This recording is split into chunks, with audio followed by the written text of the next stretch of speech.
Go back to Flashpoint. Last week, North Carolina House Democratic leaders announced the filing of House Bill 192 to provide immediate help to North Carolina workers and small businesses suffering from the pandemic. The bill follows Governor Cooper's proposed supplemental budget recommendations, including $30 million to bring high-speed internet to more places in our state that need it, $50 million for frontline worker hazard pay, one-time bonuses for education employees, and improving the state's unemployment system. That's just touches the surface, really. One of the sponsors of the bill, State Representative Wesley Harris, joins us now in Raleigh. Representative, thanks for coming on. Great to be here. Nice to join you. All right, so talk to us. You know, the federal program that was passed this last week gets all the sort of glory and all the press coverage, but you all in Raleigh working on this as well. Tell me sort of the thought behind it and where all this money is coming from. Yeah, so that's a good question. So we're in the process of. So what we did last week was we did pass a unanimous COVID package that allocated the remainder of the federal money from the first CARES package back in 2020. And so what our bill did was it also allocated that money, but then we also wanted to allocate some of the state money that we had because we are in amazing financial situation right now. We've been able to get through this pandemic with shockingly good financial situation in our state, but a lot of people in our state really need the aid, and it's important for us to invest in those people, to shore up our schools, to shore up our small businesses, to make sure we can get through this pandemic so that people who have suffered are able to make it through and we can hit the ground running once everybody is vaccinated. In your mind, how much do Republicans get credit for the fiscal situation the state finds itself in right now? Because they take a lot of credit for it, and a lot of folks say, hey, they deserve to. They've been responsible for it. You think that's fair?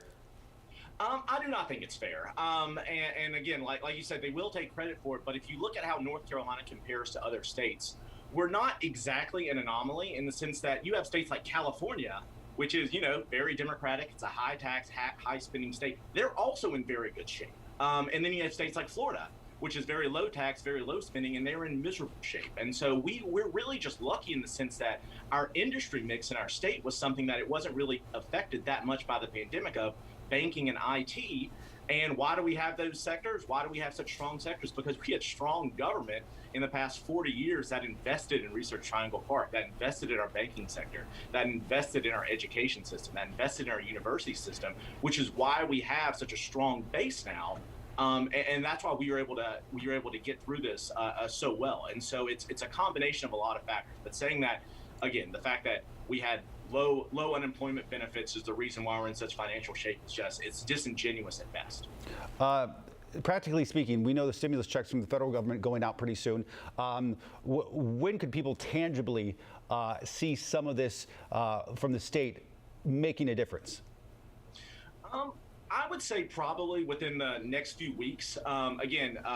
President Biden is probably expected to sign the bill. Well, on Sunday, he's probably already signed the bill.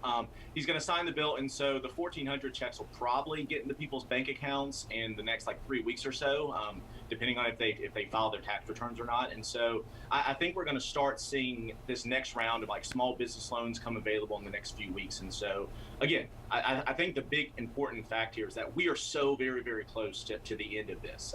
We're getting people vaccinated. We just have to get this money out the door to these small businesses, to these families, so they can get through to the end, and so that they aren't having to make these choices of putting food on their table or going into an economic situation that potentially is unsafe for them. And so we're trying to get this aid so that we can just get through the pandemic as safe as possible and then hit the ground running once everybody's vaccinated. I want to talk about schools. Students are one step closer to being back in school. This week, the governor, other state leaders announced a plan to reopen all public schools in North Carolina for in-person learning.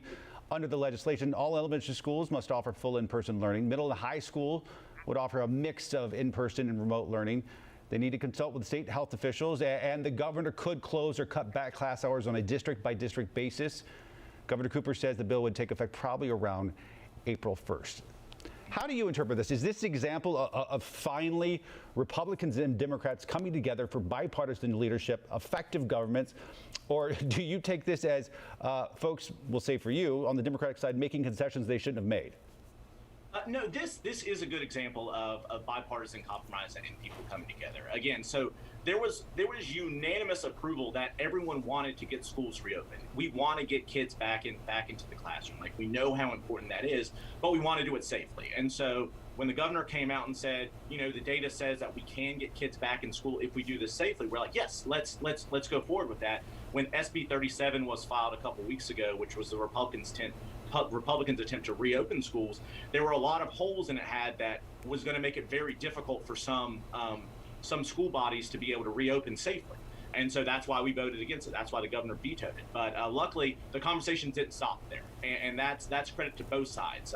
Again, we on the Democratic side in the House, we put pressure on Governor Cooper to make sure they said, okay, well, let's start prioritizing teachers to get vaccinated. And we started prioritizing teachers to get vaccinated. And that was the first step. And then we came together and said, okay, we want schools to be open. Let's come together. Let's find a way so that we still have that the Governor Cooper still has the power to shut down schools if we do have a backslide, and we protect that ability to protect our students while also getting people into the classroom as safe as possible. And so this was an example of all sides being able to come together and not stop the negotiations and come together, find a compromise that does work for everybody, and ultimately safely get our kids back into schools. So quickly, last question: how can we make that happen more? Because the folks at home want you guys to work, and they want you guys to work together, and they want you guys to pass legislation for effective governing. How can we make that happen more often? That's a good question, and it's something I actually am optimistic for this session. And it comes from our communities. Our communities have to force that. We're so polarized right now that, again, in a lot of situations, there's no incentive to really compromise, and so it has to be the duty of kind of the people to reach out to your representatives, say, listen, I want you to work together. I want y'all to come to a plan that works for everybody.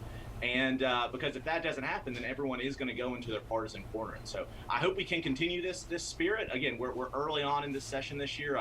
We still haven't gone through the budget situation, so I'm sure that's going to be a whole nother fight. But I am optimistic we're going to be able to get something done this year, because, like I said, we're in pretty good financial shape. We have a lot of challenges to tackle in the state this year. We have a lot of inequities that have been shown through this pandemic that we need to solve, and we need to come together and be able to do it. I hope folks at home are listening, that pressure's on them to make sure you all are doing your work up in Raleigh, and not just for the party, but for each other, and working together. All right, Wesley Harris, State Representative. Thanks, sir. Appreciate it. Thank you. More Flashpoint after this.